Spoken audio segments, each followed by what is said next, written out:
terça-feira, ficou fora e a expectativa muito grande que o Valdívia tinha pro treino. A reclamação da torcida é que o Valdívia tem jogado muito pouco, recebe um alto salário, enfim, quer voltar pro Chile e a torcida quer ver o Valdívia em atividade. Certamente que ou o Valdívia ou o Daniel Carvalho ou outro faria uma outra pegada de talento nesse meio. E o Valdívia pega a porta de longe, hein?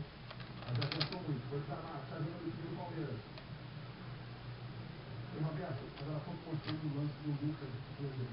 Fez uma jogada linda, passou mais da perna fora do lugar, entrou na área. Quando ele entrou na área, aí ele dobra o joelho para acabar o tempo. Segue o jogo, vai com a bola, vai dominar, acredita.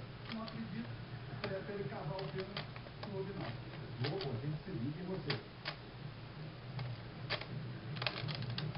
Itaú, mude, crédito só se for consciente.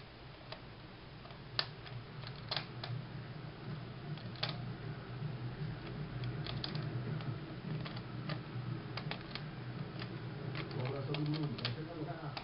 A para de cabeça. Henrique.